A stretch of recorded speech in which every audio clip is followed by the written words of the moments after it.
Pathian Lagaw Thing Thupun GMFDI Prayer Center Eskomon Numlam Kasung Pimona Kidding Ahe. Gamsunga Gale Tolho Sita Ana Tila Kepana Pathinin Koki Zaunam Pia Kausing Tolhona, Ahung Long Ding October Nisim Somni Lagum Nilha Nidan Tumting Le, GMFDI Muna, Pathian Lagaw Thing Thupun Kidding Ahe. Hitia Pathian Lagaw Thing Thupun Hita Sansati Azausin Amunta Upchi Dingin Team Lehet Sana, Evangelist Zone Tanglin Sang Secretary GMFDI in Tunizon to Somang Chan Ahin Bolin Ahe. Hichi Pathian Lagaw Thing Thupun hi nam mi pi te zau si adinga umjing sa hi tolhona mi pi aza phachan amun le phat ki ta langa zau chi ding dei sa na lin ta to timna hin bolin hi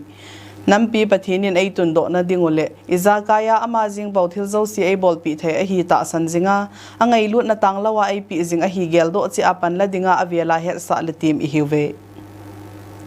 Amasapenin muntina Namiti Hozosi, Kailuna Salam, and Piso Kevin, Namiti Hozosi, Paisom Umlo, Tipnale Sana, and Nomsu, Patin Pagao Ting in Nailuna, Nampiu, Avilsim Tahanin, Tuazang, Patin in AC Piusu, Payman Kadim Pivin, the Nampiu, he came on Katun Lole, Itum loading a he, the Nampiu Kitun Kakeman, Kavil Nazong Tangi loading a he at Itahanin. Tuazang Pathian Lagaw Thingin Otsanga Nampi Hopin Level na ding Hisin